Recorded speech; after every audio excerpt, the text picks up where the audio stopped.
دیگر نعرہ صلوات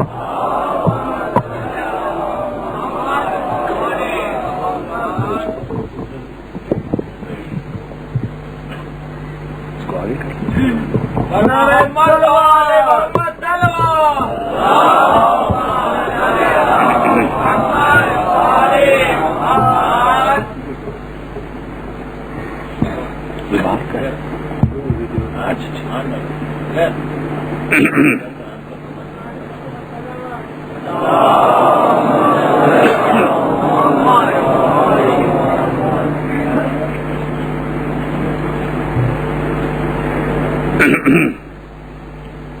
صلوات محمد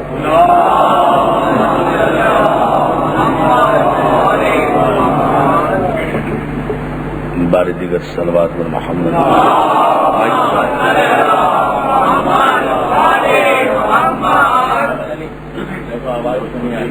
بار دیگر صلوات پر محمد آواز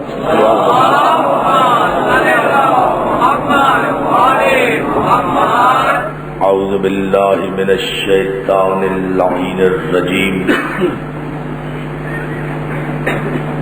بسم اللہ الرحمن الرحیم الحمد للہ الذی ہدانا لہذا وما كنا لنهتدي لولا أن هدانا الله لقد جاءت رسل ربنا بالحق والصلاة والسلام متحیت والکرام علی سید اصل ما فی الوجود سر اللہ فی کل موجود نقطۃ دائرۃ الوجود صاحب لواء الحمد والمقام المحمود الخاتم لما سبق والفاتح لمن غلق المعلن الحق بالحق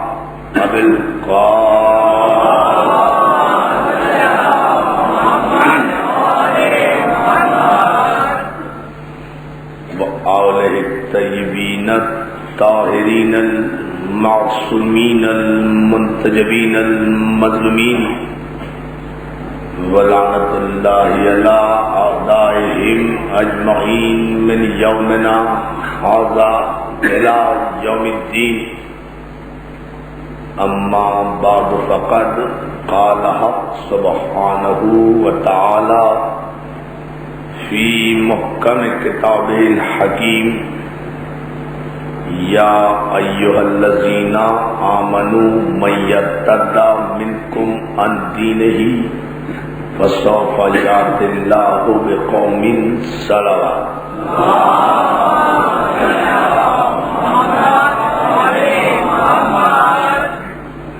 حاضرین گرامی قدر، عزیزان گرامی، عزاداران سید الشہداء، میرے انتہائی واجب الاحترام بھائی جناب راشد ربانی صاحب، میرے انتہائی واجب الاحترام برادر عزیز جناب حنیف سولجر صاحب اور دیگر معزز مہمانان گرامی، اداخانے ابو طالب میں انجمن محبان حسین اہلیان نگر کے زیر اہتمام جناب باقر عبدالگرامی صاحب کے زیر سرپرستی یہ عظیم شان سلسلہ مجالس، جس کی چھٹی تقریر آپ حضرات کی سماعت کے لیے ہدیہ ہے، ماشاءاللہ جتنی بڑی تعداد میں تا حد نظر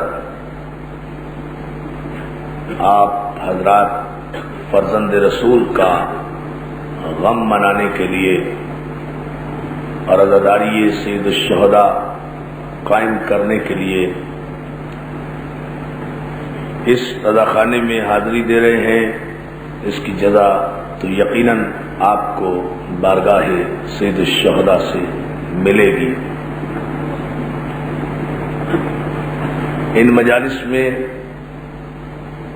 ہم اپنی تاریخ پر گفتگو کر رہے ہیں۔ ہماری تاریخ کیا ہے؟ ہماری تاریخ کے روشن باب کیا ہیں؟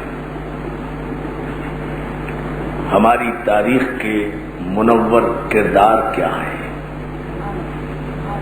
ہماری تاریخ کے قابل فخر شخصیات کیا ہیں؟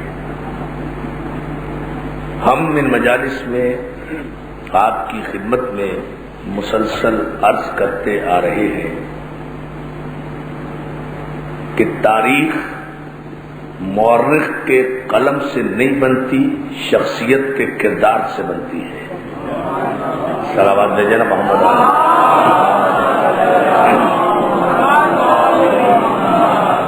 تاریخ مورخ کے قلم سے نہیں بنتی، راوی کی روایت سے نہیں بنتی، بادشاہ کے چشم و ابرو کے اشارے پہ نہیں بنتی، درباروں میں نہیں بنتی، سرکاروں میں نہیں بنتی، قہر و غلبے کے نتیجے میں جو کچھ لکھا جائے وہ تاریخ نہیں ہوتی، جھوٹ کا پلندہ ہوتی ہے۔ تاریخ ہمیشہ شخصیات بناتی ہے اور شخصیات کردار کے ذریعے سے ابھرتی ہے۔ جو تاریخ بادشاہوں کے زمانے میں لکھی جائے، جو تاریخ آمروں کے زمانے میں لکھی جائے، جو تاریخ مطلق العنان حکمرانوں کے زمانے میں لکھی جائے، وہ تاریخ انسانی نسل کو دھوکے میں رکھتی ہے، اندھیرے میں رکھتی ہے۔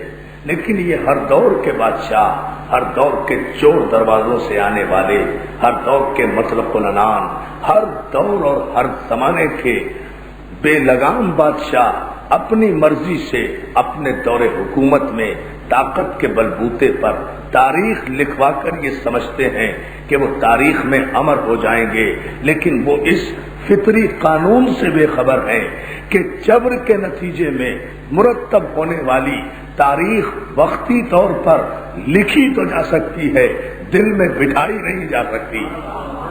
جیسے ہی اس ظالم کا دور ختم ہوتا ہے، جیسے ہی بادشاہت کا دور ختم ہوتا ہے، جیسے ہی طاقتور حکمران کا دور ختم ہوتا ہے، تاریخ پھر کروٹ لیتی ہے اور مطلق العنان بادشاہوں کے سیاہ چہرے پھر انسانی نسلوں کے سامنے پیش کر دیتی ہے، اور اس دور ظلم میں عزت نفس اور غیرت حیات کے ساتھ اپنے کردار کو پیش کرنے والے شخصیات کو تاریخ پھر عزت و احترام کے ساتھ سلام پیش کرتی ہے۔ یہی ہماری تاریخ کا پس منظر ہے، یہی ہماری تاریخ کا بیک گراؤنڈ ہے۔ تاریخ کی بنیاد علم ہے، تاریخ کی بنیاد فکر ہے، تاریخ کی بنیاد شجاعت ہے، تاریخ کی بنیاد سیادت ہے، تاریخ کی بنیاد جد و جہد ہے، تاریخ کی بنیاد تحریک ہے، تاریخ کی بنیاد قربانی ہے، تاریخ کی بنیاد جہاد ہے، تاریخ کی بنیاد سچائی ہے، تاریخ کی بنیاد صداقت ہے۔ یہ تمام کی تمام آخر 1400 برس گزر گئے ہیں، آج تک تاریخ اپنا خالی کشکول لیے ہوئے کربلا کے رہبر اعظم کے سامنے کھڑی ہوئی بھیک مانگ رہی ہے، اے انقلاب کے پروردگار، اے جدیدیت و آمریت سے ٹکرانے والے پہلے انسان حسین، مجھے عنوان کا بھیک دے تاکہ میں آنے والی نسلوں کے سامنے ایک حد فاصل قائم کر سکوں کہ جو کربلا کے پرچم کے نیچے آ گیا وہ حسینی ہے، جو اس سے باہر رہ گیا وہ یزیدی ہے۔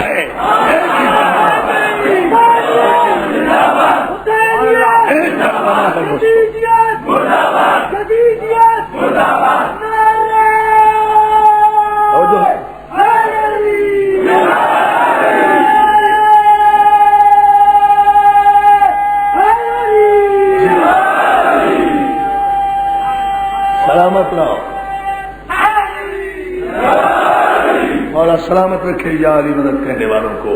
توجہ ہے نا عزیزان محترم، ایک ہی کردار ہے۔ الحمدللہ پیغمبر اسلام نے، ہادی برحق نے ہماری تاریخ کا دولہا سرکار ختمی مرتبہ، ہماری تاریخ کا عنوان سرکار رسالت مآب کی ذات۔ ہم نے تو خدا کو بھی پہچانا تو اس رسول کے ذریعے سے۔ توجہ ہے نا عزیزان محترم، یا علی یا علی، ہم نے تو خدا کو بھی پہچانا تو اس رسول کے ذریعے سے۔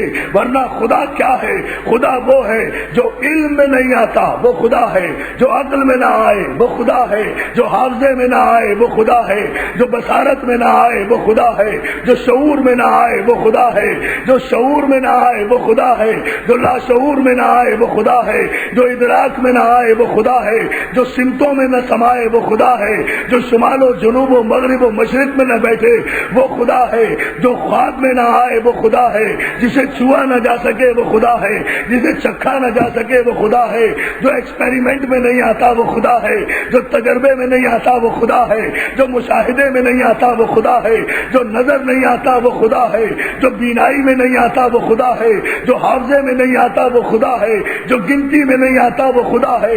تو جو خدا نہ علم میں آتا ہے، نہ عقل میں آتا ہے، نہ شعور میں آتا ہے، نہ فکر میں آتا ہے، نہ حافظے میں آتا ہے، تو کون عالم ہے جو خدا کو سمجھائے؟ اس لیے کہ جو عالم بھی خدا کو سمجھا دے گا کہ خدا ہے، وہ عالم عالم نہیں رہے گا، خدا خدا نہیں رہے گا۔ توجہ ہے نا جان محترم، یا علی یا علی، توجہ فرمائیں، بڑے توجہ سے اس تمہید پر توجہ فرمائیں۔ ایک عجیب رخ دے رہا ہوں میں یہاں خصوصیت کے ساتھ۔ جو عالم اپنے علم کے ذریعے سے خدا کو سمجھائے گا، بھئی جو سمجھ میں آ جائے وہ خدا نہیں ہوتا۔ اس لیے کہ اگر میرے حافظے میں خدا آ گیا تو محدود ہو گیا، محدود ہوا تو لامحدود نہیں رہا، لامحدود نہیں رہا تو رب العالمین نہیں رہا۔ سلامات بھیجے نا محمد علیہ وسلم۔ اچھا توجہ، محدود ہو گیا تو لامحدود نہیں رہا، لامحدود ہو گیا، لامحدود اگر نہیں رہا تو رب العالمین نہیں رہا۔ تو علم سے تو عالم خدا کو سمجھا نہیں سکتا، فلسفی نے اگر سمجھایا تو اس کے فلسفے میں آ گیا، جہاں بھی آ گیا وہی نہیں سمجھا سکا، جہاں بھی آیا وہی سے خدا ثابت نہیں ہوا۔ یا تو وہ خدا نہیں رہے گا یا وہ سمجھانے والا مسلمان نہیں رہے گا۔ اس کے خدا ہونے کی دلیل ہی یہ ہے کہ وہ سمجھ میں نہیں آتا ہے، نظر نہیں آتا ہے، چکھنے میں نہیں آتا ہے، چھونے میں نہیں آتا ہے، خواب میں نہیں آتا ہے، ادراک میں نہیں آتا ہے، شعور میں نہیں آتا ہے، حافظے میں نہیں آتا ہے، ایکسپیریمنٹس میں نہیں آتا ہے، تجربے میں نہیں آتا ہے، مشاہدے میں نہیں آتا ہے، جمع نہیں ہوتا ہے، گھٹا نہیں ہوتا ہے، تقسیم نہیں ہوتا ہے، ضرب نہیں ہوتا ہے۔ توحید پر بات کر رہا ہوں، توجہ فرمائیں۔ اس کے خدا ہونے کی دلیل یہ ہے کہ وہ سمجھ میں نہیں آتا۔ اور ایک بات کہوں، میرے مسلمان بھائی تاحد نظر نشتر پاک تک بیٹھے ہوئے ہیں، یہ سب سے بڑا اجتماع ہے کراچی کا۔ جہاں تک میری آواز جا رہی ہے میں بڑے اعتماد سے ایک جملہ کہنا چاہتا ہوں، یہ 90 کروڑ مسلمان جس خدا کی عبادت کرتے ہیں اس خدا کو پیغمبر اسلام نے سمجھایا نہیں، منوایا ہے۔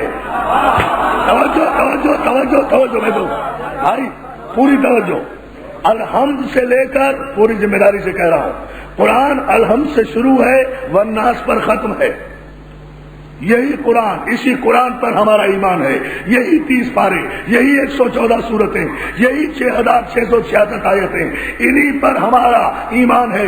اس سے باہر جو کچھ ہے وہ قرآن نہیں ہے۔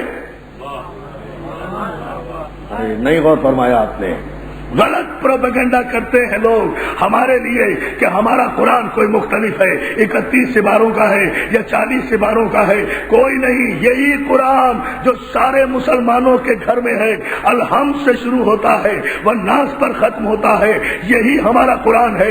اس کی ایک ایک سورت پر ہمارا ایمان، اس کی ایک ایک آیت پر ہمارا ایمان، اس کے ایک ایک زبر پر ہمارا ایمان. اس کے علاوہ جو کچھ ہے وہ قرآن نہیں ہے. ہم کسی اور کو قرآن نہیں مانتے، ہم سے زیادہ کسی کا قرآن پر ایمان ہو بھی نہیں سکتا. اس لیے کہ پیغمبر نے کہا تھا کہ القرآن و ما علی و علی المال قرآن، قرآن علی کے ساتھ ہے، علی قرآن کے ساتھ ہے. جب ہم علی کو نہیں چھوڑتے تو قرآن کو کیسے؟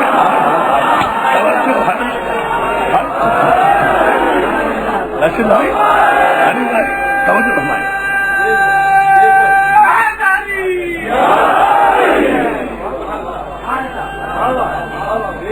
جزاک اللہ. جیو بڑا دور سے مشرقی پاکستان سے نعرہ آیا ہے اور مغربی پاکستان والوں نے جواب نہیں دیا. جواب دو. ایسے نہیں، باہر تک بیٹھے ہوئے، جہاں جہاں تک گاڑیوں میں بیٹھے ہیں، سب پوری طاقت و توانائی کے ساتھ نعرہ حیدری.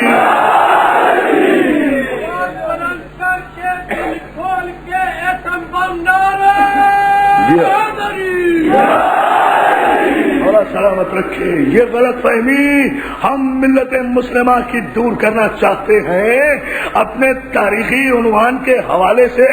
یہی قرآن جو قلب پیغمبر پر بطور معجزہ نازل ہوا، جس کے لیے خدا نے کہا تبارک الذی نزل الفرقان علی عبدہ لیکون للعالمین نذیرا.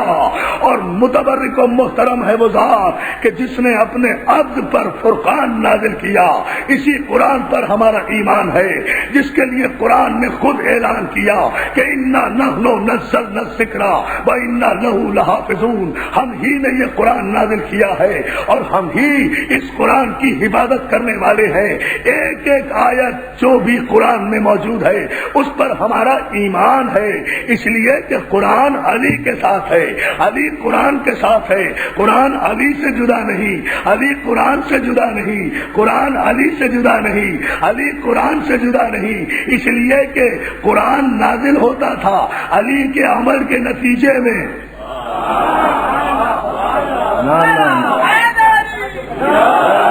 ابھی ٹھہرے غور کریں دوستو، قرآن ہے کیا؟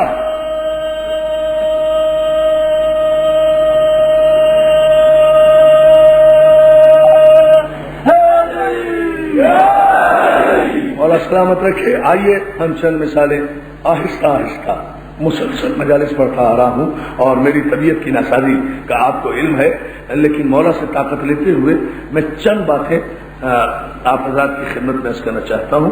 اگر ہم یہ دعویٰ کرتے ہیں نا، دیکھیں مسلمان اسے کہتے ہیں جو قرآن کی آیات پر عمل کریں. بہت توجہ، بڑے سکون سے سنیے گا یہ جملہ. ابھی کوئی نعرہ نہیں، سکون سے یہ بات سنیے، پھر اس کے بعد نعرے انشاءاللہ. قرآن پر جو عمل کرے اسے مسلمان کہتے ہیں. قرآن کے احکامات کی جو پابندی کرے اسے مسلمان کہتے ہیں، اسے مومن کہتے ہیں. جو قرآن کے ایک ایک حرف کی پابندی کرے وہ سچا مومن ہے. جو قرآن پڑھ پڑھ کر جھوٹ بولے وہ منافق ہے، اور جو منافق ہے اس کی قسمت میں یہاں بھی جلنا ہے وہاں بھی جلنا ہے. جو خیر ہے جانے محترم، یہ فیصلہ ہے توجہ، اس کی قسمت میں یہاں بھی جلنا ہے وہاں بھی جلنا ہے.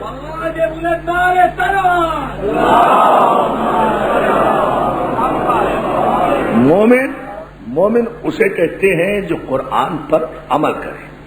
یہ ہے مومن کی تعریف. قرآن نے حکم دیا ایھا الناس قولوا لا الہ الا اللہ تفلحوا. اے لوگو تم لا الہ الا اللہ کہو تاکہ فلاح پا جاؤ. حکم دیا نا. مومن کا کام کیا ہے؟ اس حکم کی تعمیل میں فوراً کہے اشہد ان لا الہ الا اللہ. قرآن نے حکم دیا محمد رسول اللہ کا اقرار کرو. مومن کا کام کیا ہے؟ محمد رسول اللہ کا کلمہ پڑھے۔ قرآن نے حکم دیا اقیم الصلاۃ، نماز قائم کرو۔ مومن کا کام کیا ہے؟ نماز پڑھے۔ قرآن نے حکم دیا روزے رکھو۔ مومن کا کام کیا ہے؟ روزے رکھے۔ قرآن نے حکم دیا حج کرو۔ مومن کا کام کیا ہے؟ حج کرو۔ قرآن جو بھی حکم دیتا جائے مومن اس پر عمل کرتا جائے۔ جو قرآن کی آیات کے نازل ہونے کے بعد بڑی توجہ اس پر عمل کرے اسے مومن کہتے ہیں، اور جس کے عمل کے نتیجے میں قرآن نازل ہو اسے علی کہتے ہیں۔ توجہ توجہ جان محترم، صلوات بھیجے بابا سے بڑا ابھی میں ثابت کرتا ہوں۔ یعنی مومن جو قرآن کی آیات کے نتیجے میں عمل کرے اسے مومن کہتے ہیں، اور جس کے عمل کے نتیجے میں قرآن نازل ہو۔ اب میں یہ بھی ثابت کرتا ہوں قرآن کی آیتوں ہی سے، دیکھیں غور کرتے جائیں۔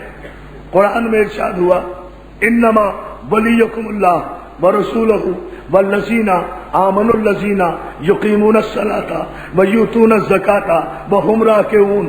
اللہ تمہارا ولی، اس کا رسول تمہارا ولی، اور وہ علی ولی جو حالت رکوع میں انگوٹھی دیتا ہے۔ آیت ہوئی نا، آیت نازل ہوئی نا، آیت ہے قرآن میں انما ولیکم اللہ، آیت ہے نا، قرآن کی آیت ہے۔ اللہ تمہارا ولی، اس کا رسول تمہارا ولی، اور جو حالت رکوع میں زکوٰۃ دیتا ہے وہ تمہارا ولی۔ بھائی میں اپنے سارے اہل علم دوستوں سے ایک سوال اہل قرآن سے کرنا چاہتا ہوں، مجھے صرف اتنا بتا دیں کہ علی نے حالت رکوع میں انگوٹھی پہلے دی تھی یا آیت پہلے آئی تھی؟ انگوٹھی پہلے دی نا، انگوٹھی پہلے دی، بعد میں آیت آئی۔ علی اگر انگوٹھی نہ دیتے آیت نہ آتی۔ توجہ توجہ توجہ توجہ ہے نا جانے مطلب بھائی، آیت آئی نا بعد میں۔ ہنی بھائی دیکھ رہے ہیں نا اس منزل پر میں خصوصی تقریر آپ حضرات کی نظر کر رہا ہوں۔ یہ دیکھیں علی نے پہلے انگوٹھی دی تو آیت آئی نا۔ قرآن میں دوسرے مقام پر وَمِنَ النَّاسِ مَن يَشْرِي نَفْسَهُ ابْتِغَاءَ مَرْضَاتِ اللَّهِ، اور لوگوں میں ایک ایسا بھی بندہ ہے جو شب ہجرت کے بستر پر سو کر اپنے نفس کے بدلے اللہ کی مرضی خریدتا ہے۔ مجھے صرف اتنا بتاؤ علی بستر پہ سوئے پہلے یا آیت پہلے آئی؟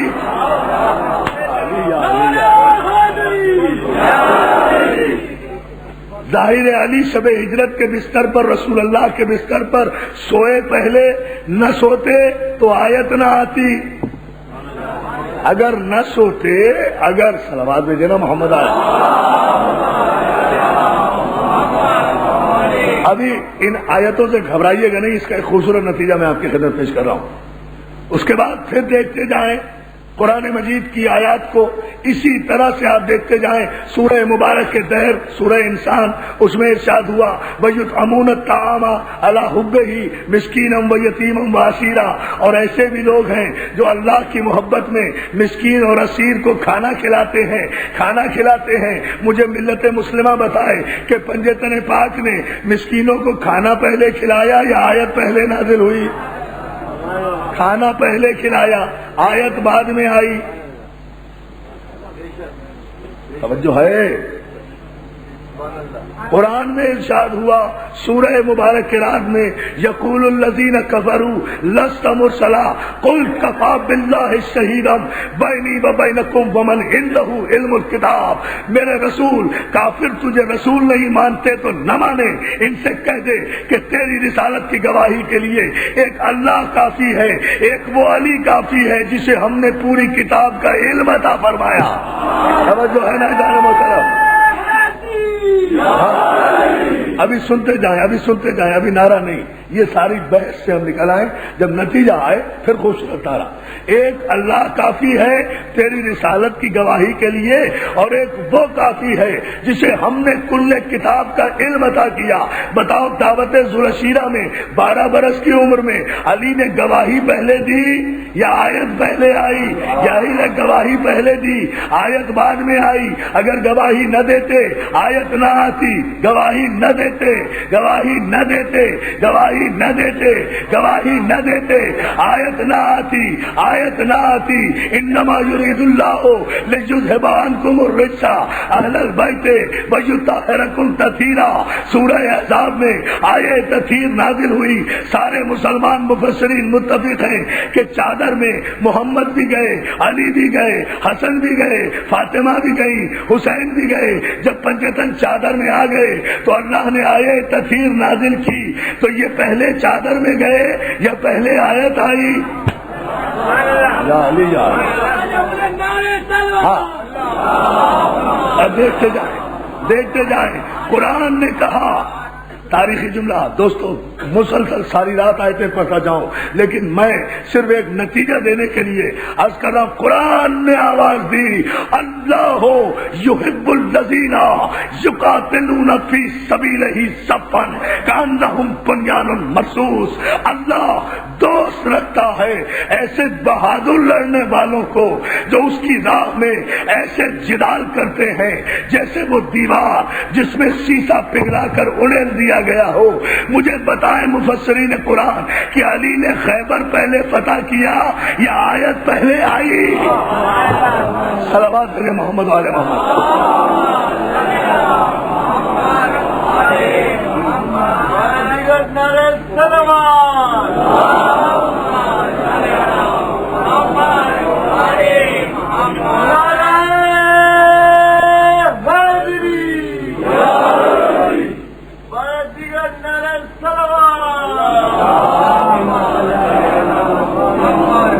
توجہ ہے نا عزیزان محترم.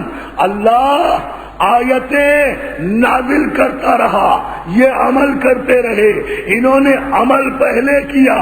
آیتیں یہ ہماری تاریخ ہے, انہوں نے عمل پہلے کیا, آیتیں بعد میں نازل ہوئی. اللہ آیتیں ریڈی میڈ بنا کر نہیں بیچتا تھا. سارا کا سارا قرآن, یہ مسلمانوں کا متفقہ عقیدہ ہے, سارا قرآن ہمیشہ سے لوح محفوظ پر لکھا ہوا تھا.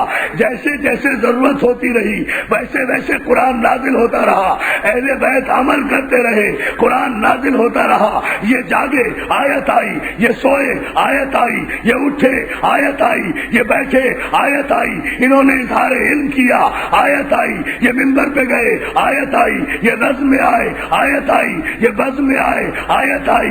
انہوں نے ضرب اٹھائی آیت آئی, انہوں نے کافروں کو قتل کیا آیت آئی, انہوں نے احترام رسالت کیا آیت آئی, انہوں نے اطاعت رسول کی آیت آئی, انہوں نے اتباع پیغمبر کیا آیت آئی. علی عمل کرتا رہا, آیتیں نازل ہوتی رہی.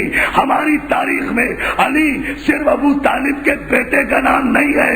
ہماری تاریخ میں علی اسے کہتے ہیں جس کے عمل کے انتظار میں آیتیں عرش پر رکی رہے. توجہ ہے نا صلوات کے بابا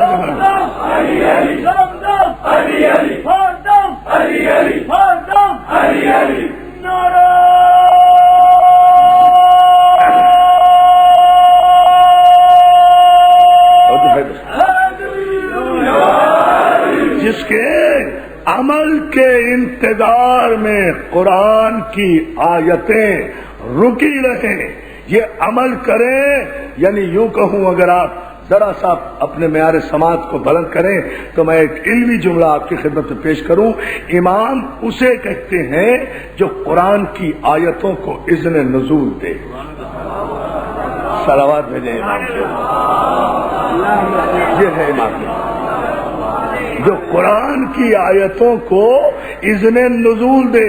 علی اور اولاد علی عمل کرتے رہے, قرآن نازل ہوتا رہا. تو عزیزان محترم یہی قرآن ہے جس پر ہمارا ایمان ہے. اسی قرآن پر میں آخر میں عرض کروں گا, اسی قرآن پر ہمارا ایمان ہے.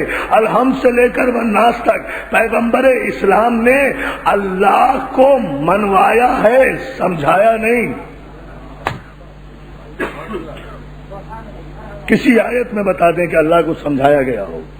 پیغمبر بھی نہیں سمجھا سکتے اللہ کو, اس لیے کہ اگر ذہن پیغمبر میں اللہ سمجھ میں آ جائے تو محدود ہو جائے, محدود ہو جائے تو خدا نہیں رہے. تو جب اللہ کا پیغمبر نہیں سمجھا سکتا پھر کس توحید پرست کو یہ اجازت دے دی؟ توجہ ہے نا کہ وہ بستر اٹھائے اور رائے ونڈ میں جا کر بیٹھ جائے. توجہ توجہ توجہ ہے نا اجازت محترم، یہ کس کو اجازت دے دی گئی کہ وہ توحید کو سمجھائے؟ توحید سمجھنے کی چیز نہیں ہے، توحید ماننے کی چیز ہے۔ اسی لیے پیغمبر اسلام نے اعلان رسالت سے پہلے 40 برس تک صداقت اور امانت کا پرچار کیا۔ سچ بولے، سچ بولے، اتنا سچ بولے کہ کافروں سے اقرار لیا کہ آپ صادق بھی ہیں، آپ امین بھی ہیں، بہت توجہ، آپ صادق بھی ہیں، آپ امین بھی ہیں۔ اور جب سارے کافروں نے اعلان رسالت سے پہلے آپ کو صادق کہہ لیا، اب 40 برس کے بعد کہا کہ جب تم مجھے سچا مانتے ہو تو پھر میرے کہنے پر ایک خدا کا اقرار کرو، مجھ سے بحث نہ کرنا کہ وہ کیسا ہے۔ غور کریں نا، مجھ سے بحث نہ کرنا کہ وہ کیسا ہے، وہ کیوں ہے، وہ کس طرح کا ہے، یہ نہ کہنا، یا تو یہ کہو کہ میں سچا نہیں ہوں۔ دیکھیں دیکھیں دیکھیں، نہیں ابھی بھی بات واضح نہیں ہوئی، پھر سمجھیں۔ 40 برس تک اللہ کا رسول عرب کے کافر معاشرے میں سچ بولتا رہا، صرف سچ بولتا رہا، صرف صداقت کا پرچار کرتا رہا، نہ کسی کو کلمہ پڑھایا، نہ کسی کو نماز پڑھنے کا حکم دیا، بس خود سچ بولتا رہا، کسی کو جھوٹے سے بھی نہیں کہا کہ تو سچ بول۔ سیرت پیغمبر بتا رہا ہوں، کسی کافر کو نہیں کہا کہ تو سچ بول، کسی کے سر پہ ڈنڈا لے کر کھڑے نہیں ہوئے کہ تو نماز پڑھ، خود نماز پڑھتے رہے، کسی کو نہیں کہا، بس سچ بولتے رہے۔ آئے تھے کس لیے؟ اسلام نافذ کرنے کے لیے۔ اسلام نافذ نہیں کر رہے، صرف سچ بول رہے ہیں۔ آپ پہنچیں گے وہاں تک، پہنچیں گے وہاں تک۔ بھائی پیغمبر اسلام آئے تھے کس لیے؟ اسلام نافذ کرنے کے لیے آئے تھے نا۔ جتنے بھی پیغمبر آئے اسلام نافذ کرنے کے لیے آئے نا۔ اللہ پہلے تو پیغمبروں کے ذریعے اسلام نافذ کراتا تھا نا۔ اب تو ہر مولوی کو اختیار ہے، وہ اسلامی نظام کا دعوے دار ہو جاتا ہے۔ جو خیر جانو کرا صلوات دے محمد والے محمد، جسے دیکھو وہ اسلام کا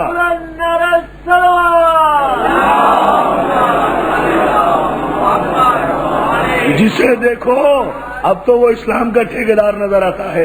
پہلے تو اللہ نے آدم سے لے کر عیسیٰ تک اور عیسیٰ سے لے کر ہمارے آخری نبی تک معصوم نبیوں کے ذریعے اسلام بھیجا نا۔ اب جو مولوی مسجد کے حجرے سے نکلتا ہے وہ اسلامی نظام کا نعرہ لگا دیتا ہے نا۔ لیکن اللہ کی سنت یہی ہے کہ وہ کسی مولوی کے ذریعے اسلام نافذ نہیں کرتا، ایک بھی تاریخ نہیں ہے۔ آئیے تو پیغمبر اسلام کو بھی نافذ کیا کرنا تھا؟ اسلام نافذ کرنا تھا نا۔ 40 برس تک اسلام کا نام ہی نہیں لیا، نافذ تو دور کی بات ہے، بس خود سچ بولتے رہے، سچ بولتے رہے، جس کا نتیجہ یہ نکلا کہ 40 برس کے بعد جب اسلام کی بات کی تو کوئی کافر بھی جھٹلا نہیں سکا۔ توجہ توجہ، منوانا تھا نا، کوئی دشمن بھی جھٹلا نہیں سکا۔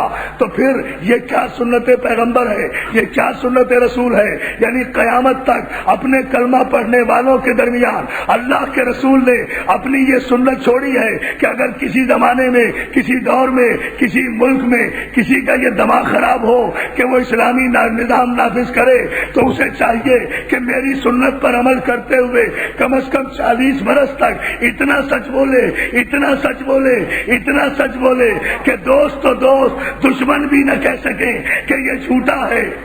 توجہ ہے نا؟ یہ ہے۔ اب جو 40 برس کے بعد ایک جملہ مجھے پوری تقریر میں کہنا ہے اور یہ ساری تنقید اس کے لیے ہے۔ اب جو 40 برس کے بعد پیغمبر اسلام نے اسلام نافذ کرنے کا اعلان کیا، یاد رکھو پوری تاریخ میں کافروں نے جنگیں کی ہیں، لڑائیاں کی ہیں، حضور کو مکے بدر کیا ہے، حضور کی راہوں میں کانٹے بچھائے ہیں، مگر ایک تاریخ کا مورخ نہیں لکھ سکتا کہ کسی کافر نے، دشمن نے معاذ اللہ حضور کو جھوٹا کہا ہو۔ یہ ہے کردار کی بلندی، یہ ہے کردار کی بلندی۔ تو کیا کہا رسول نے؟ میں کہہ رہا ہوں میرے کہنے پر خدا کو وحدہ لا شریک مانو، منوایا ہے، سمجھایا نہیں۔ تو 90 کروڑ مسلمانوں نے رسول کے کہنے پر خدا کو مانا نا، علم سے تو نہیں پہچانا، عقل سے تو نہیں جانا۔ یہ 90 کروڑ مسلمان جو عبادت کرتے ہیں کس کے کہنے پر؟ ایک رسول کے کہنے پر، خدا کو دیکھے بغیر مان لیا کہ توحید نام ہے میرے رسول کی زبان پر اعتبار کا۔ یا اللہ یا اللہ، اس سے زیادہ بڑا جملہ میں کہہ نہیں سکتا۔ یہ پورا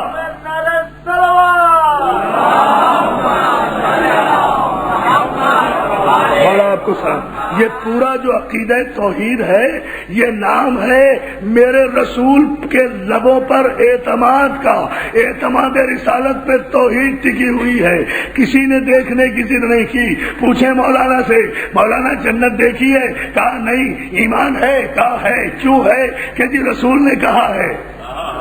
مولانا سے پوچھو دوزخ دیکھی ہے؟ کہا نہیں دیکھی نہیں، انشاءاللہ دیکھیں گے۔ توجہ توجہ توجہ توجہ۔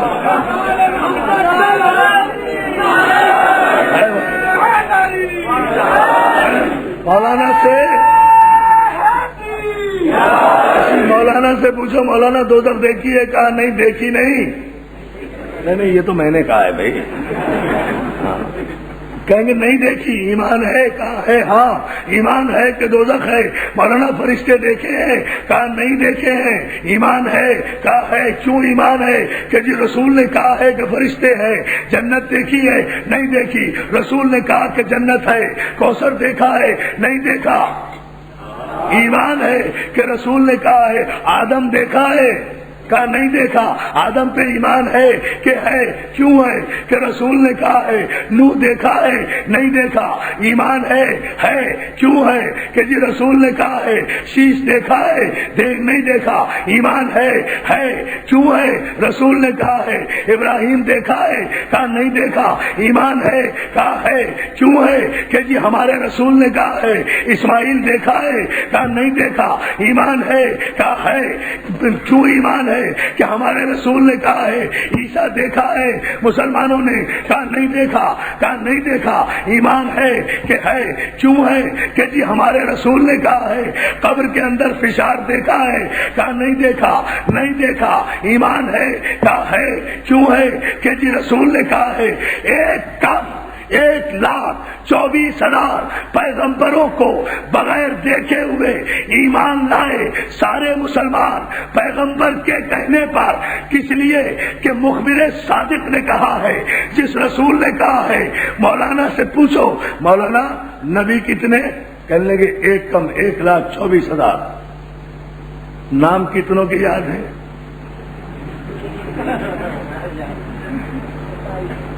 مولانا سے پوچھو نام کتنوں کے یاد ہے؟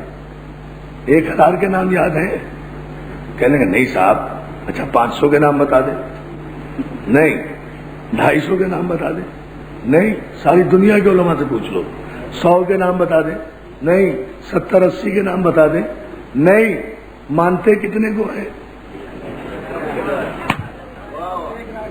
1,24,000 کو مانتے ہیں۔ مولانا کیوں مانتے ہیں؟ کہا نام کی ضرورت نہیں ہے، پتے کی ضرورت نہیں ہے، کب پیدا ہوئے، کہاں پیدا ہوئے، کس جگہ آئے، کیا پیغام لائے، کیا تاریخ لائے، کیا مینیفیسٹو تھا، کیا دستور تھا، کیا آئین تھا، کیا میسج تھا، ہمیں اس کی ضرورت نہیں ہے۔ ہمارے نبی نے کہا ہے، توجہ، کہ 1,24,000 پیغمبر ہیں، ہم اس میں سے ایک بھی کم نہیں کر سکتے۔ یہی ایمان بے رسالت ہے کہ جتنی تعداد کا رسول تعین کر دے اس میں پھر پوچھنے کی ضرورت نہیں ہے۔ تو دوستو مجھے یہیں سے بھائی صاحب، بھائی انیس سوجا صاحب آپ سنے اور سارے میرے دوست سنے، یہیں سے تو ہمیں گلہ ہوتا ہے کہ جس نبی نے یہ کہا کہ اللہ ہے، آپ نے مان لیا، فرشتے ہیں آپ نے مان لیا، جنت ہے آپ نے مان لیا، کوثر ہے آپ نے مان لیا، فشار ہے آپ نے مان لیا، حشر ہے آپ نے مان لیا، نشر ہے آپ نے مان مان لیا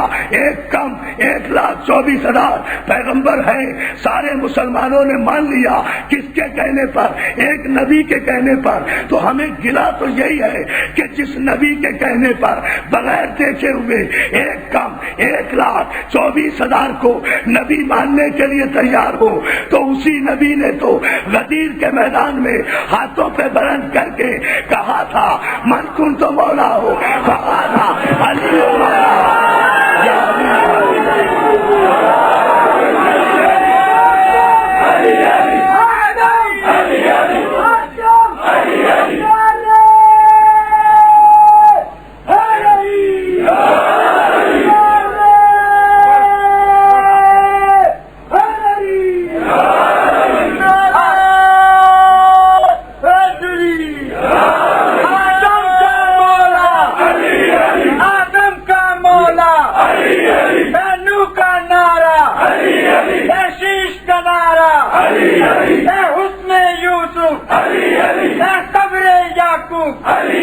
سلمان کی طاقت، عیسیٰ کی کرامت، موسیٰ کی کتابت، موسیٰ کی کتابت، زبور کا عالم، انجیل کا وارث، قرآن کا عالم، حسنین کا بابا، مولود کعبہ، خندق کا فاتح، یا رجل خیبر، یا رجل خیبر، گمبر کا مولا، گمبر کا مولا، ہم سب کا مولا، اے عرش کا مولا، اے فرش کا مولا، جنت کا مالک، کوثر کا مالک، کوثر کا مالک، عرفان کا مولا، طالب کا مولا، حقیر کا مولا، راشد کا مولا، سولجر کا مولا،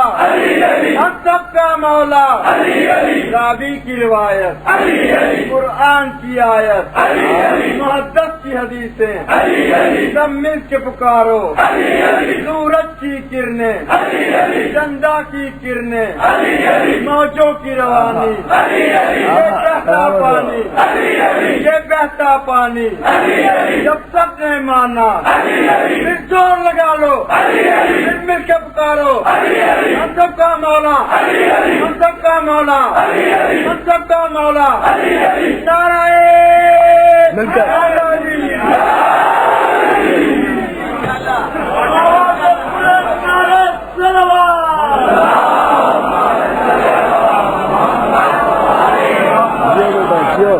سلامت رہو، مولا سلامت رکھے۔ یار یہ مجلسیں ہماری تربیت گاہ ہیں، یہاں سے ہم اپنے بچوں کو رزق علم عطا کرتے ہیں۔ توجہ ہے نا اذان محترم؟ یہی وہ منزل ہے جسے میں عرض کرنا چاہ رہا ہوں کہ جس نبی کے کہنے پر ایک کم 1,24,000 پیغمبروں کو بغیر دیکھے ہوئے نبی مانا، اسی نبی نے تو کہا تھا کہ جس کا میں مولا، بھائی دیکھیں نا لاجیکل بات کر رہا ہوں، اسی نبی نے تو کہا تھا کہ جس کا میں مولا اس کا علی مولا۔ اسی یا تو یہ کہو کہ کہنے والا بدل گیا، یا تسلیم کرو کہ تمہارے ایمان بدل گئے۔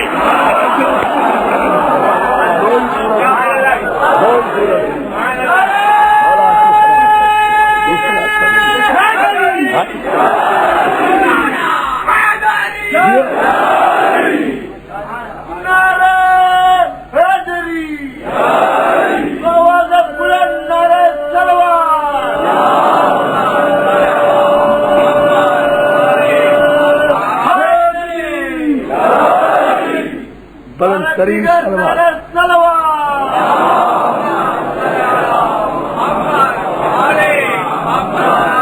دوستو، مسئلہ صرف یہی ہے کہ جس پر ملت مسلمہ کو غور کرنا چاہیے۔ ہم ایسے علی کو مانتے ہیں جسے سب مانتے ہیں۔ توجہ، ہم ایسے علی کو مانتے ہیں جسے جو بھی مانے فخر کے ساتھ زندہ رہتا ہے. یاد رکھو کسی بھی تھرڈ کلاس آدمی نے علی کو نہیں مانا. کائنات اسلام میں جتنے فرسٹ کلاس آدمی گزرے ہیں نا، اللہ اللہ اللہ، جتنے فرسٹ کلاس آدمی گزرے ہیں نا انہوں نے علی کو مانا ہے. میں کبھی یہ نہیں کہتا کہ فلاں علی کو نہیں مانتا، میں اس علی کو نہیں مانتا جسے کوئی نہیں مانتا. اور جو ہے نا علی تو کہتے ہی اسے ہیں جو اپنے آپ کو منوا لے. وہ بھی کوئی علی ہوا جو منوا بھی نہ سکے اپنے آپ کو.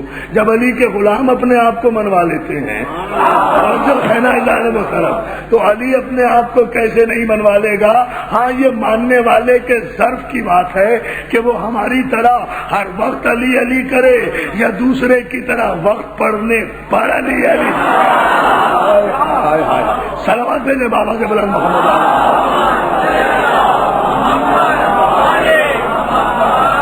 اور جو ہے نا جان محترم، یہ بھائی یہ ہمارے بچوں کا نعرہ جو تھا یہ کسی جوش جوانی کا نعرہ نہیں تھا. یہ نعرہ ان کے جذباتی پن کا اظہار نہیں تھا. یہ نعرہ ان کے علم کا نعرہ تھا. میں ابھی اس پر ایک دلیل دیتا ہوں. یہ نعرہ جو ہمارے نوجوان لگاتے ہیں یہ جذباتی نوجوان نہیں ہے. یہ جب اپنے علم اور معرفت سے لبریز ہو جائیں تب یہ نعرہ لگاتے ہیں. اس لیے کہ یہ نعرہ صرف شیعوں کا نعرہ نہیں ہے، یہ نعرہ سنیوں کا بھی نعرہ ہے، یہ نعرہ ولیوں کا بھی نعرہ ہے، یہ نعرہ غوث و قطب و ابدال کا بھی نعرہ ہے، یہ نعرہ علامہ اقبال کا بھی نعرہ ہے، یہ نعرہ علامہ اقبال کا بھی نعرہ ہے، یہ نعرہ صحابہ اکرام کا بھی نعرہ ہے، یہ نعرہ صحابہ اکرام کا بھی نعرہ ہے. اس پر علامہ اقبال نے کہا ہے، طویل نظم ہے علامہ اقبال کی کہ علامہ اقبال کہتے ہیں نعرہ حیدر نوائے بوزراس گرچہ از حلقے بلال و کمبراس. علی کا نعرہ اصل میں ابو ذر کی آواز ہے، خواہ بلال کے گلے سے نکلے یا کمبر کے گلے سے نکلے. یہ ہے اقبال نے کہا.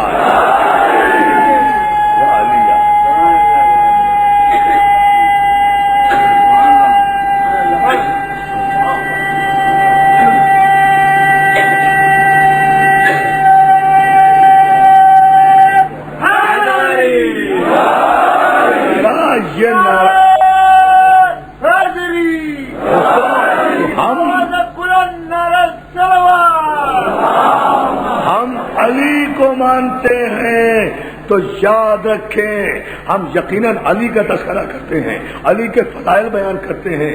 لوگ کم عقل لوگ یہ کہتے ہیں کہ یہ علی کا تذکرہ بہت زیادہ کرتے ہیں، نبی کا تذکرہ بہت کم کرتے ہیں.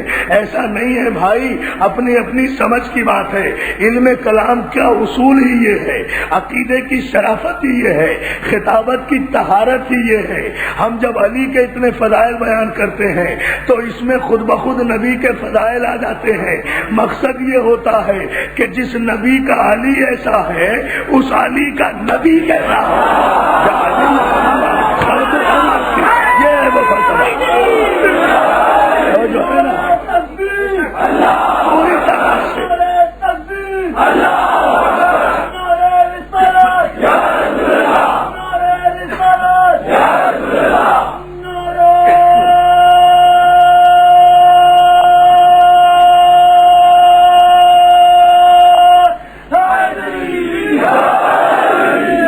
یہ ہوتا ہے ہمارا کہ جس نبی کا علی ایسا ہے اس علی کا نبی کیسا ہوگا. جس کا شاگرد ایسا ہے اس کا استاد کیسا ہوگا. جس کا دروازہ ایسا ہے اس کا شہر کیسا ہوگا. جس کا جزو ایسا ہے اس کا کل کیسا ہوگا. جس کا ولی ایسا ہے اس کا نبی کیسا ہوگا. جس کا غلام ایسا ہے اس کا آقا کیسا. یا علی یا علی یا علی. یہ ہمارا ایمان ہے.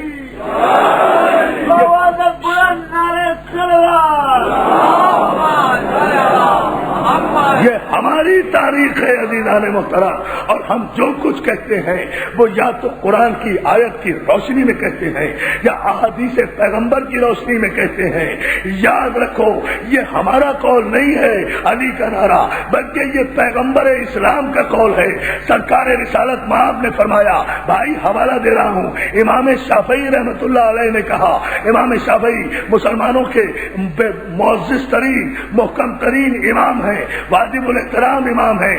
امام شافعی نے روایت کیا، سوائق محرقہ میں لکھا گیا، مسلمانوں کے صدیق اکبر نے روایت کیا، جناب ابن عباس نے روایت کیا، مستدرک حاکم میں آیا، ارجح المطالب میں لکھا گیا، مدارج النبوہ میں محدث دہلوی نے لکھا۔ اتنے حوالے دے رہا ہوں کہ پیغمبر اسلام نے ارشاد فرمایا کہ من ارادہ ان ينظر الى آدم فی علمہ والى نوح فی تقویہ والى ابراہیم فی قلتہ والى موسیٰ فی ہیبتہ والى یوسف فی جمالہ والى عیسیٰ فی زہدہ فلینظر الى وجہ علی ابن ابی طالب۔ میرے رسول نے کہا، میرے ماں باپ قربان میرے رسول پر، یہ کائنات کے سارے مسلمان قربان میرے رسول پر۔ اس رسول نے کہا، اس رسول کا ارشاد ہے، اس پیغمبر کا ارشاد ہے۔ اتنے حوالے دے کر بتا رہا ہوں کہ پیغمبر نے کہا جو آدم کا علم، نوح کا تقوی، ابراہیم کی خلت، موسیٰ کی ہیبت، یوسف کا جمال، عیسیٰ کا زہد، ایک کم 1,24,000 پیغمبروں کی صفات دیکھنا چاہے وہ علی کے چہرے پر نظر کر لے۔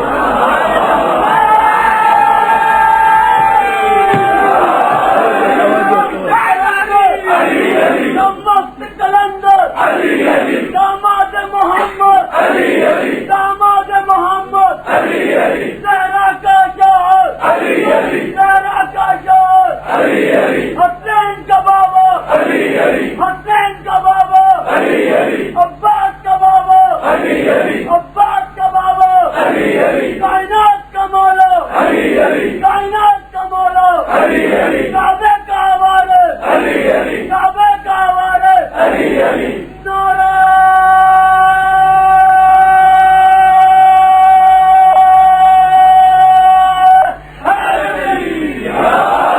نعرہ سلامت رکھے یا علی مدد کہنے والوں کو۔ یہ پیغمبر اسلام نے کہا کہ جو 1,24,000 پیغمبروں کی صفات دیکھنا چاہے وہ علی کے چہرے پر نظر کر لے۔ آدم کا علم علی کے چہرے میں، نوح کا علم علی کے چہرے میں، موسیٰ کی ہیبت علی کے چہرے میں، یوسف کا جمال علی کے چہرے میں، عیسیٰ کا زہد علی کے چہرے میں۔ جو ان تمام انبیاء کی، اب بالکل خاموشی سے سننا، کوئی نعرہ نہیں، جب تک نتیجہ نہ آئے، نتیجہ آپ کو خود بخود پتہ چل جائے گا، لیکن ابھی درمیان میں نعرہ کوئی نہ آئے۔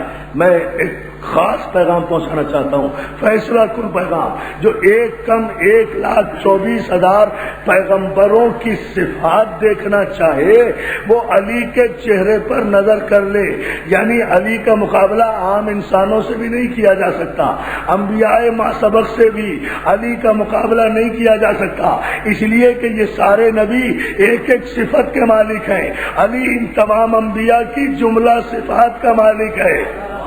آدم صرف علم میں ممتاز، نوح صرف تقوی میں ممتاز، ابراہیم صرف خلت میں ممتاز، موسیٰ صرف ہیبت میں ممتاز، عیسیٰ صرف زہد میں ممتاز۔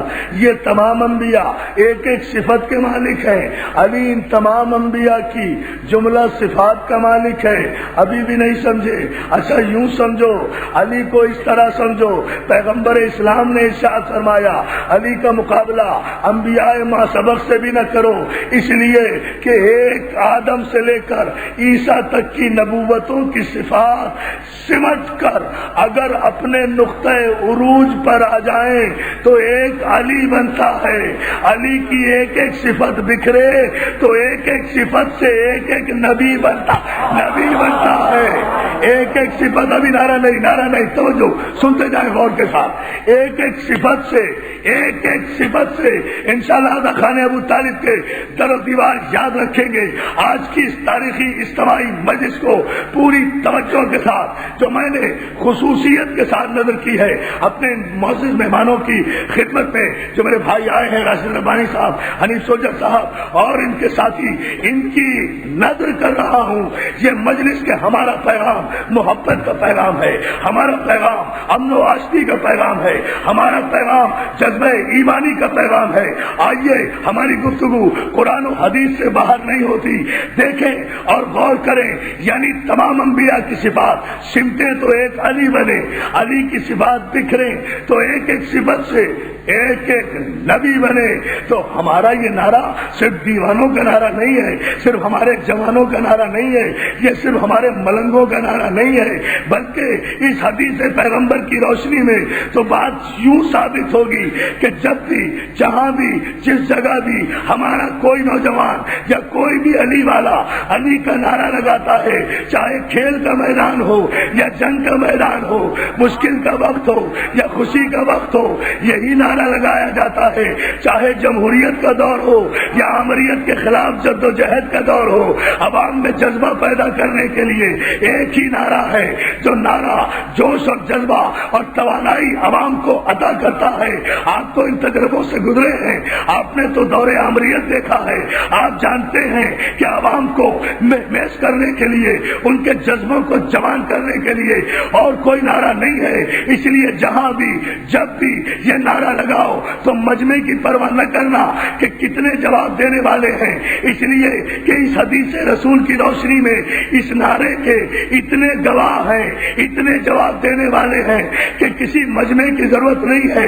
جب کسی نے کہا علی کا نعرہ تو آدم نے کہا میرے علم کا نعرہ، نوح نے کہا میرے تقویٰ کا نعرہ، ابراہیم نے کہا میری خلت کا نعرہ، موسیٰ نے کہا میری حیبت کا نعرہ، یوسف نے کہا میرے جمال کا نعرہ، عیسیٰ نے کہا میرے زہد کا نعرہ، داؤد نے کہا میرے لہن کا نعرہ، سلیمان نے کہا میری سلطنت کا نعرہ، یعقوب نے کہا میری گریہ کا نعرہ، ابراہیم نے کہا میری خلت کا نعرہ، اسماعیل نے کہا میری اطاعت کا نعرہ، عیسیٰ نے کہا میری روحانیت کا نعرہ، کعبے نے کہا میرے مولود کا نعرہ، قرآن نے کہا میرے عالم کا نعرہ، جنگ بدر نے کہا میرے فاتح کا نعرہ، احد نے کہا میرے فاتح کا نعرہ، خیبر نے کہا میرے خیبر شکن کا نعرہ، خندق نے کہا میرے کل ایمان کا نعرہ، مکے نے کہا میرے وارث کا نعرہ، مدینے نے کہا میری شان کا نعرہ، توریت نے کہا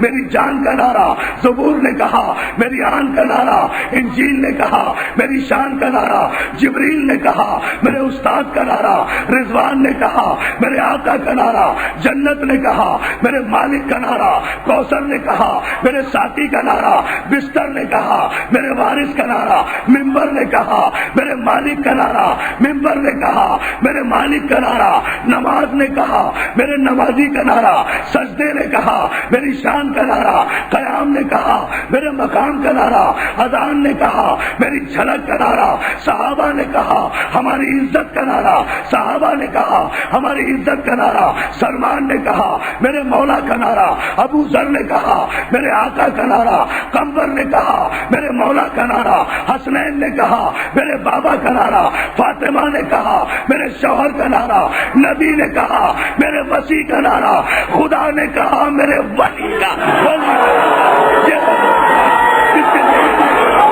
اتنی سی بات ہے دوستو۔ اب دیکھیں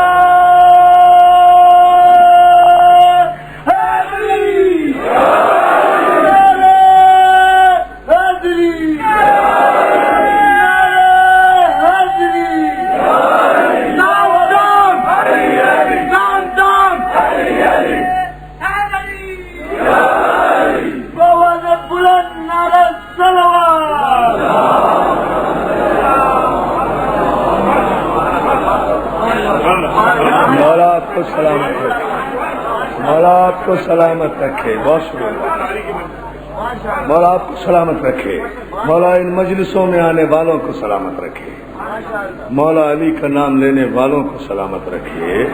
عزیزان محترم، ہمارا پیغام علی کا پیغام ہے۔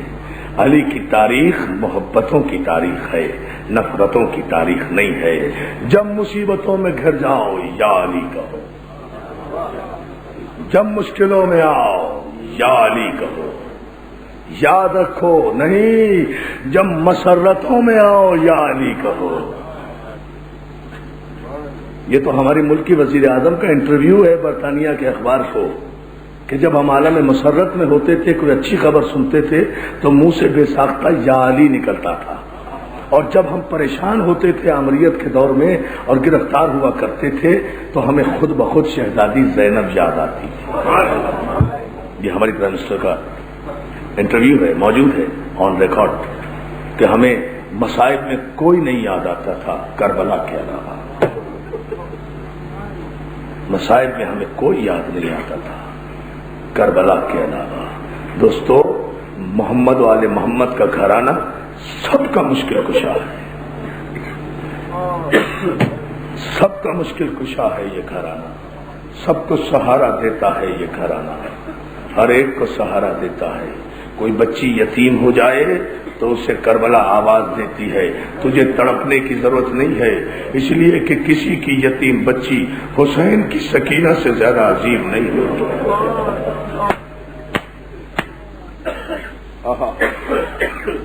بس دیکھا میرے بھائی، ہم کربلا سے کتنا نزدیک ہوتے ہیں، ایک لمحے میں کربلا پہنچ جاتے ہیں، آنسو ہی آنسو ہیں۔ ایسا معلوم ہوتا ہے کہ اس مجلس میں جناب زہرا ضرور آتی ہے اپنے اجڑے ہوئے لال کا پرسہ لینے کے لیے، اپنے اجڑے ہوئے گھر کا پرسہ لینے کے لیے۔ رسول کی بیٹی آئیے، سارے مسلمان آپ کے اجڑے ہوئے گھر کا ماتم کرنے آئے ہیں، سارے مسلمان پرسہ دینے آئے ہیں۔ عزادارو، میں کل کے مصائب مکمل کروں گا، آپ نے مجھے پڑھنے نہیں دیا تھا، چند جملے آگے بڑھاؤں گا، مگر ایک جملہ پہلے سن لو۔ آج کی رات جب آدھی گزری تو علی اکبر خواب سے بیدار ہوئے۔ مجھ سے ابھی فرمائش کی گئی ہے کہ مارٹن روڈ والا جملہ یہاں پڑھ دیجئے۔ میں پڑھ رہا ہوں، میں یہاں کہتے کہتے رک گیا تھا، لائٹ چلی گئی تھی پرسوں کی مجلس میں، یہی جملہ کہنا چاہتا تھا جو نہیں کہہ سکا تھا۔ عزادارو، آپ کی نظر کر رہا ہوں، آدھی رات گزری، لیلا کا 18 برس کا کڑیل جوان۔ میں کیا پڑھوں، تم تو رو پڑھتے ہو اکبر کا نام آتے ہی۔ لیلا کا 18 برس کا کڑیل جوان علی اکبر اٹھا خواب سے، اپنے بابا حسین کے خیمے میں آیا۔ حسین مصلی پر بیٹھے ہوئے عبادت الہی میں مصروف ہیں۔ اکبر کو آتا ہوا دیکھا، چہرے پر پریشانی دیکھی، حسین مصلی سے اٹھے، ہم شبیہ رسول کو سینے سے لگایا۔ پتہ ہے آپ کو تو پتہ ہے، اپنے بھائیوں کے لیے جملہ کہہ دوں، حسین فرمایا کرتے تھے جب میں یہ چاہتا تھا کہ اپنے نانا کی خوشبو سونگھوں تو میں اپنے علی اکبر کو پیار کر لیا کرتا تھا۔ علی اکبر ہم شبیہ رسول تھے۔ اللہ جانے کیسے مسلمان تھے جنہوں نے رسول کے چہرے کا بھی لحاظ نہ کیا۔ اکبر بڑے سکون سے پڑھوں گا، مجھ میں طاقت نہیں ہے، میں بڑے سکون سے پڑھوں گا، مگر آپ روتے رہے عزادارو۔ اکبر کو سینے سے لگایا، کہا میرے لال کیا بات ہے؟ اکبر کیا بات ہے، کچھ پریشان ہو؟ ہاں بابا، ایک پریشان خواب دیکھا ہے، اس کی تعبیر بتا دیجئے۔ حسین کہتے ہیں بیٹا بیان کرو۔ اکبر کہتے ہیں بابا میں نے ابھی دیکھا کہ یہاں کربلا کے میدان میں خون کا دریا موجیں مار رہا ہے۔ سمجھ گئے تو اب آنسو نہ روکنا دادارو۔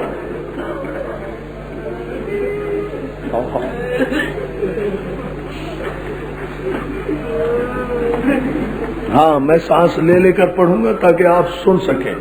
بابا میں نے دیکھا کہ کربلا کے میدان میں خون کا دریا موجیں مار رہا ہے.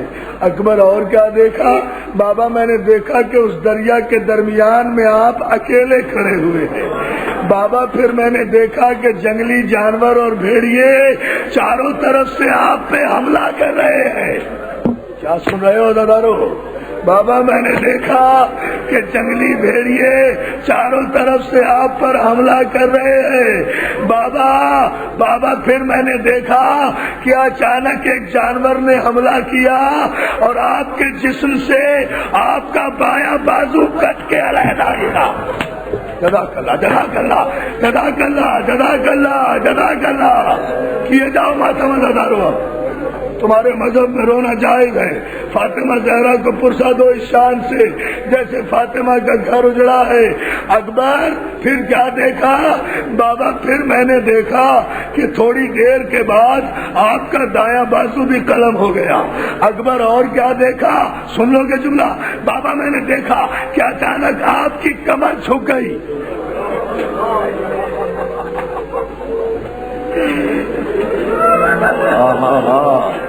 مولا تمہیں سلامت رکھے. بابا میں نے دیکھا کہ اچانک آپ کی کمر جھک گئی. بابا اس کے بعد میری آنکھ کھل گئی. مجھے تعبیر بتا دیجئے. حسین کہتے ہیں اکبر وہ جو خون کا دریا ہے نا وہ عاشور کے دن میرے ساتھیوں کے خون کا دریا اس کربلا کے میدان میں بہہ جائے گا. عزادارو دلوں پہ ہاتھ رکھ کے جملہ سن لینا اگر برداشت کر سکو. اکبر پوچھتے ہیں بابا وہ جو آپ کا بایاں بازو کٹا وہ اس سے کیا مراد ہے؟ کہا بیٹا یہ بایاں بازو اس وقت ٹوٹے گا جب میرے بھائی حسن کی نشانی قاسم کا لاشا گھوڑے کی ٹانپوں سے پامال ہو جائے گا. شیرے کی نڑیا خون میں مل جائے. جزاک اللہ جزاک اللہ. ہاں یہی ہے رونے کا. ہاں مولا تمہیں میرے مولا مجھے طاقت دے دو میں آج یہ مسائل مکمل کر لوں. عزادارو سنیں گے جملہ؟ عزادارو یہ جملہ سن لیجئے. یہ جملہ سن لیجئے. اگر مولا نے طاقت دی بیٹا یہ بایاں بازو اس وقت قلم ہوگا جب میرا قاسم شہید ہوگا. اکبر نے پوچھا بابا آپ کی کمر کیسے جھکی؟ کہا بیٹا جب میرا 32 برس کا جوان عباس دریا کے کنارے. جزاک اللہ جزاک. ماتم کرو دادارو.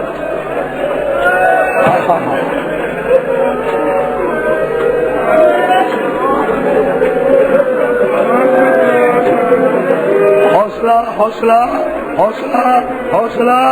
اور محمد کے مصائب میں نے چھوڑے تھے آپ نے مجھے پڑھنے نہیں دیے تھے. ایک جملہ پڑھوں گا یہ خواب پہلے مکمل ہونے دو. اکبر میرے نوجوانوں حوصلے سے سننا. خدا تمہاری جوانیوں کو سلامت رکھے. خدا تمہارے بچوں کو آباد رکھے. خدا تمہاری ماؤں کے کلیجوں کو ٹھنڈا رکھے. تم ہماری طاقت ہو. میں تمہیں دعا دے کر یہ جملہ سنا رہا ہوں. اکبر پوچھتے ہیں بابا وہ جو آپ کا دایاں بازو کٹا وہ کب کٹے گا؟ حسین مسلح سے اٹھے. اکبر کا ہاتھ پکڑا. خیمے سے باہر چلے. اکبر ذرا دور آ جا کہیں زینب نہ سن لے. کہیں زینب نہ سن لے. اکبر میرا بازو اس وقت کٹے گا جب میرے سینے پر جب میرے جزاک اللہ.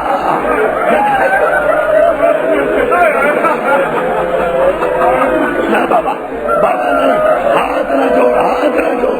روتے جاؤ ذرا.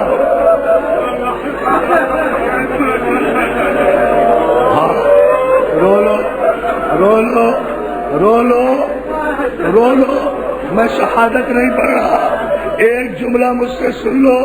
اکبر یہ میرا دایاں بازو اس وقت ٹوٹے گا جب تیرے سینے پہ برچھی لگے گی. عزادارو اکبر کے سینے پہ برچھی لگی. حسین اکبر کے سرانے پہنچے. بس ایک جملہ